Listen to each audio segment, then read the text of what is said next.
नमस्कार। अनंत कथा सागर चैनल में मैं डॉक्टर आदित्य पाराशरी आपके सामने फिर उपस्थित हूँ महाभारत की कथाओं की श्रृंखला में अगली कड़ी को जोड़ते हुए अगली कथा के साथ। आज मैं आपको बताना चाहता हूँ कि अर्जुन का मणिपुर से क्या संबंध है। जी हाँ, अर्जुन का विवाह मणिपुर की राजकुमारी चित्रांगदा से भी हुआ था। बहुत कम लोगों को इसके बारे में जानकारी होगी। तो ये कथा कुछ ऐसे है कि अर्जुन जब अनेक तीर्थ स्थानों का दर्शन करते हुए हिमालय से उतरकर पूर्व दिशा की ओर चल दिए तो रास्ते में नैमिषा अरण्य तीर्थ में बहने वाली उत्पलिनी नदी, नंदा नदी, अपर नंदा, कोसी, महानदी, गया तीर्थ के दर्शन करते हुए वो कलिंग देश पहुंच गए। वहां पर समुद्र के किनारे स्नान करते हुए फिर समुद्र के किनारे ही चलते चलते वो मणिपुर पहुंच गए और वहां संपूर्ण मंदिरों के दर्शन करने के बाद अर्जुन मणिपुर के नरेश के पास वहां गए। उस समय मणिपुर देश के राजा का नाम चित्रवाहन था। उस नगर में विचरण करते हुए उन्होंने चित्रवाहन की राजकुमारी चित्रांगदा को देखा तो उसकी सुंदरता को देखकर अर्जुन मोहित हो गए और अर्जुन के मन में चित्रांगदा को पाने की अभिलाषा जागृत हुई। तब अर्जुन ने राजा से मिलकर कहा कि महाराज, आप मुझ क्षत्रिय को अपनी ये पुत्री प्रदान करें।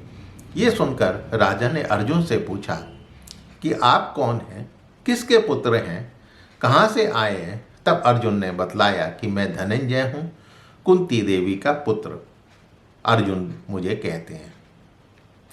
राजा ने कहा कि भाई इस कुल में पहले प्रभंजन नाम के एक राजा हैं।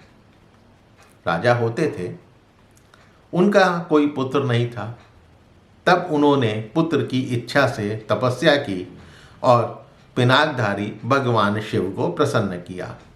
तो भगवान शिव ने उन्हें वरदान दिया था कि तुम्हारे कुल में एक एक संतान होती जाएगी। इस कारण हमारे कुल में एक ही संतान होती है। अन्य सभी पूर्वजों के तो एक एक पुत्र हुआ था, लेकिन मेरे केवल एक यही कन्या है जिसका नाम चित्रांगदा है और जिसे आप देख पाए हैं। यही कुल की परंपरा को चलाने वाली है, यही मेरा पुत्र है। यही भावना मेरे अंदर रहती है कि ये मेरा ही पुत्र है। यद्यपि ये मेरी पुत्री है, फिर भी इससे जो प्रथम पुत्र होगा वो मेरा ही पुत्र माना जाएगा। कुछ ऐसी परंपरा आसाम में आज भी कुछ जातियों में सुनी जाती है। इसलिए मैंने इसे अपने पुत्र की ही संज्ञा दे रखी है। मैं इसे कन्या समझता ही नहीं, ये मेरा पुत्र है। इसलिए हे भरत श्रेष्ठ अर्जुन, तुम्हारे द्वारा इसके गर्भ से जो एक पुत्र उत्पन्न होगा वो यहीं रहकर कुल परंपरा को आगे बढ़ाने वाला हो। आप इसी को इस कन्या का शुल्क समझकर मुझे यदि देने की इच्छा रखते हैं तो आगे कहें।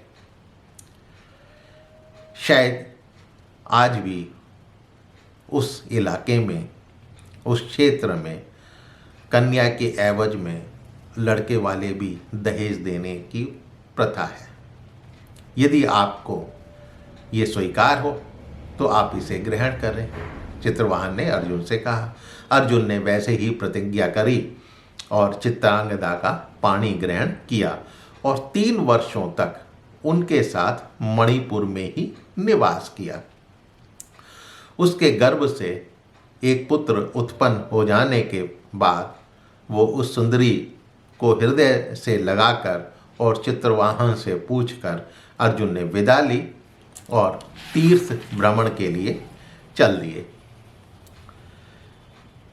इसके बाद एक बार फिर बाद में वो चित्रांगदा से मिलने मणिपुर पहुंचे थे और उस पुत्र को, जिसका नाम उन्होंने बभ्रुवाहन रखा था, उसको चित्रवाहन को सौंपा, समर्पित किया और उससे कहा कि ये रहा आपका शुल्क, इसे ग्रहण करें ताकि मैं मुक्त हो सकूं।